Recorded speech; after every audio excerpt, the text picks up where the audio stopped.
नमस्कार साथियों, एक बार फिर से आप सभी का स्वागत है आपके अपने YouTube channel MKD IT studies में। सभी साथियों को राम राम, राधे राधे, जय श्री कृष्णा।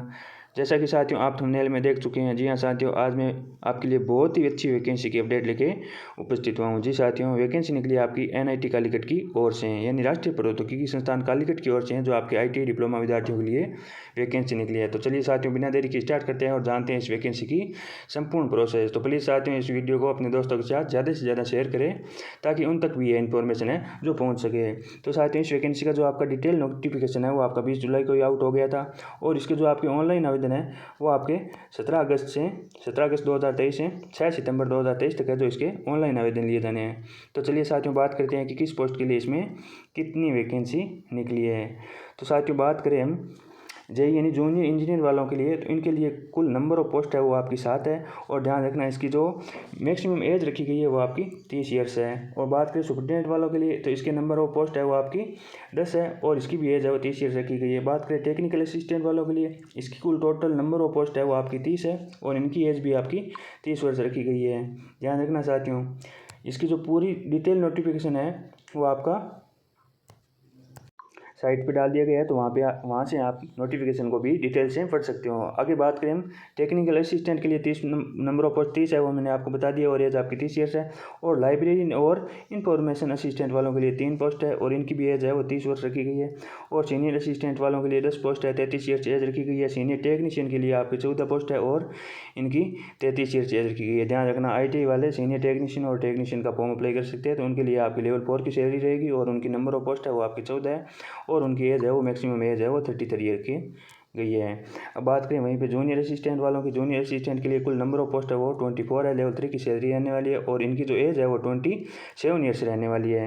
अब बात करें टेक्नीशियन वालों की, टेक्नीशियन वालों के लिए ध्यान रखना, ITI वाले विद्यार्थी है जो टेक्नीशियन का फॉर्म अप्लाई कर सकते हैं। लेवल 3 की इनकी सैलरी रहने वाली है, कुल नंबर ऑफ पोस्ट है उनकी 30 है, और इनकी मैक्सिमम एज है वो आपकी 27 ईयर्स रहने वाली है।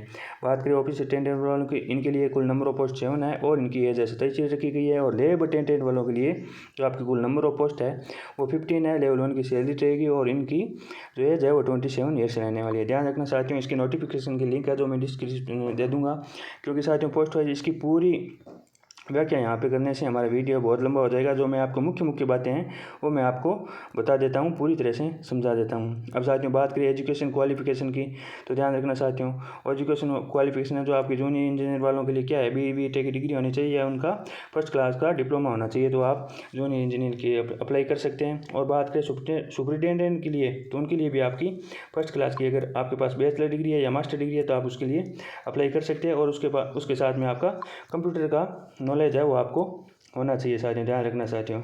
और इसके बाद है वो आपकी बात करें टेक्निकल असिस्टेंट वालों के लिए, तो टेक्निकल असिस्टेंट के लिए वही आपकी BE/BTech रखी गई है, और फर्स्ट क्लास का आपके पास डिप्लोमा है तो आप पढ़ सकते हैं, या आपके पास बैचलर डिग्री है, और या आपके पास 50% से आपकी मास्टर डिग्री है आपके पास साइंस से, तो आप उसके लिए अप्लाई कर सकते हैं। बात करें लाइब्रेरी या इंफॉर्मेशन असिस्टेंट के लिए, तो उनके लिए भी आपकी फर्स्ट क्लास की बैचलर डिग्री रखी गई है, साइंस, आर्ट्स या कॉमर्स किसी से भी हो, और आपकी क्या होनी चाहिए, बैचलर डिग्री है वो लाइब्रेरी और इन्फॉर्मेशन साइंस से होनी चाहिए। ध्यान रखना है, इनके लिए जो वांछित योग्यता रखी गई है वो आपकी पोस्ट ग्रेजुएट यानी post graduate in library automation and networking PDC है, ये इनकी वो आपकी वांछित योग्यता रखी गई है। ध्यान रखना साथियों, किस पोस्ट के लिए, लाइब्रेरी और इन्फॉर्मेशन असिस्टेंट के लिए जो आपकी डिजेबल क्वालिफिकेशन रखी गई है ना वो आपकी पोस्ट ग्रेजुएशन है। ध्यान रखना साथियों।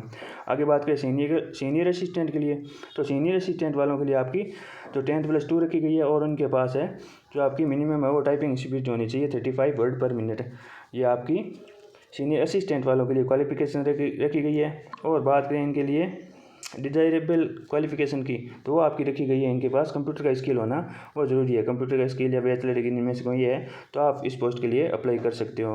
आगे बात करें सीनियर टेक्नीशियन वालों के लिए, तो ITI वाले विद्यार्थी है वो ध्यान देना, आप है जो सीनियर टेक्नीशियन का पोस्ट के लिए अप्लाई कर सकते हो। इसमें आपकी या तो आपके पास 12th है वो साइंस स्ट्रीम से होनी चाहिए विथ 60 मार्क्स के साथ। ध्यान रखना, अगर आपके पास 60% से आप है जो 12th साइंस सब्जेक्ट से क्वालिफाई कर चुके हैं तो आप इस पोस्ट के लिए अप्लाई कर सकते हैं।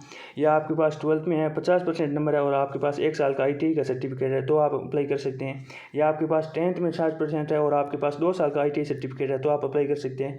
और या आपके पास कोई इंजीनियरिंग का डिप्लोमा डिग्री है तो आप इसके लिए अप्लाई कर सकते हैं। ध्यान रखना सीनियर टेक्नीशियन वालों के लिए जो आपकी डिजायरेबल क्वालिफिकेशन रखी गई है, जो वांछनीय योग्यता रखी गई है, वो आपकी बैचलर डिग्री आपके पास होनी चाहिए। ध्यान रखना साथियों, सीनियर टेक्नीशियन पोस्ट वालों के लिए IT वाले विद्यार्थी हैं जो उसके लिए अप्लाई कर सकते हैं अगर उनके पास जो आपकी ग्रेजुएशन की डिग्री है। तो अब बात करें जूनियर असिस्टेंट के लिए, तो जूनियर असिस्टेंट की जो आपकी ग्रुप C की पोस्ट है उसके लिए आपका 10+2 होना चाहिए और आपका 35 वर्ड पर मिनट है जो उनकी टाइपिंग स्पीड होनी चाहिए। ध्यान रखना साथियों। बात करें अब टेक्नीशियन, ध्यान रखना साथियों, IT वाले विद्यार्थी भी इस टेक्नीशियन पोस्ट के लिए भी अप्लाई कर सकते हैं। ग्रुप C की पोस्ट रहेगी, लेवल 3 की आपकी सैलरी रहेगी। ध्यान रखना अगर आपके पास वही है जो सीनियर टेक्नीशियन की योग्यता थी वो यही है, वही आपकी टेक्नीशियन पोस्ट के लिए रखी गई है। यानी आपका 12th अगर 60% मार्क्स के साथ साइंस सब्जेक्ट से आप पास है तो आप अप्लाई कर सकते हैं, या आपके पास 12th में 50% है, या आपके पास 1 साल का IT सर्टिफिकेट है तो आप इसके लिए अप्लाई कर सकते हैं। और या आपके पास 10th में अगर 60% है और आपके पास 2 साल का IT सर्टिफिकेट है तो आप इसके लिए अप्लाई कर सकते हैं। और या आपके पास डिग्री डिप्लोमा है तो आप इसके लिए अप्लाई कर सकते हैं। ध्यान रखना साथियों। अब बात करें ऑफिस अटेंडेंट वालों के लिए, तो ये आपकी ग्रुप C की पोस्ट रहेगी और इनका आपका 12th है जो इसकी एजुकेशन क्वालिफिकेशन रखी गई है। अब बात करें लैब अटेंडेंट वालों की, तो लैब अटेंडेंट वालों के लिए भी आपकी 12th है वो साइंस सब्जेक्ट होनी चाहिए, तो आप इस पोस्ट के लिए अप्लाई कर सकते हैं। तो साथियों ये हमने पोस्ट वाइज किस पोस्ट के लिए कितनी वैकेंसी है उसके बारे में बात की है। चलिए साथियों बात करते हैं आपकी एज है जो आपकी 27 से 33 रखी गई है, और जो अलग अलग पोस्टों के लिए अलग अलग एज रखी गई है वो भी मैंने आपको बता दिया है। और एज रिलैक्सेशन है जो आपका SC ST वालों के लिए 5 साल, OBC NCL वालों के लिए जो 3 साल है, जो कि सामान्यतः प्रत्येक भर्ती में होता है, वही आपका इसमें रखा गया है। ध्यान रखना आपका जो CBT एग्ज़ाम है वो NTNE नेशनल टेस्टिंग एजेंसी है वो आपका CBT एग्ज़ाम है वो कंडक्ट करवाएगी। और आगे बात करें इसमें आपके फॉर्म फीस की, तो ध्यान रखना साथियों, फॉर्म फीस आपको ध्यान से सुनना है ये बात कि आप फॉर्म भरोगे तो आपको SC ST वुमेन या EWS या PW वालों के लिए आपके 500 रुपये रखी गई है, और अदर आपके OBC जनरल वालों के लिए 1000 रुपये रखी गई है। ध्यान रखना फॉर्म फीस।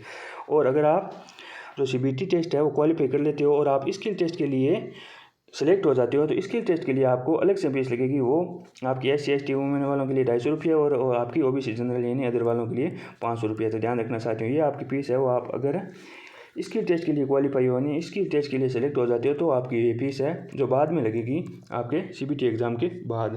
और CBT एग्ज़ाम की फ़ीस है जो आपकी 500 रुपये और 1000 रुपये है, जो कैटेगरी वाइज है जो रखी गई है। चलिए साथियों आगे और इसमें बात करते हैं कि और इसमें क्या क्राइटेरिया रखा गया है।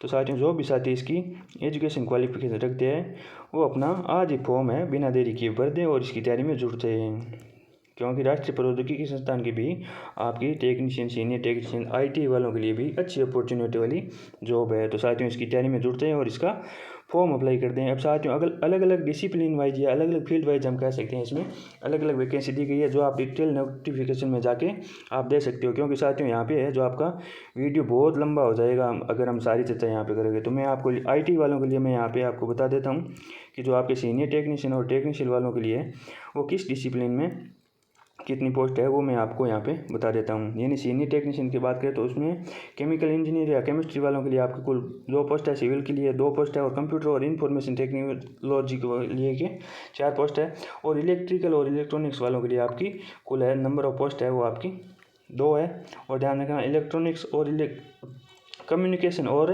इंस्ट्रूमेंट वालों के लिए आपकी 2 पोस्ट है, और मैकेनिकल प्रोडक्शन मटेरियल साइंस और इंजीनियरिंग वालों के लिए 2 पोस्ट है। यानी कुल नंबर ऑफ पोस्ट की बात करें तो आपकी सीनियर टेक्नीशियन के लिए नंबर ऑफ पोस्ट है वो 14 है।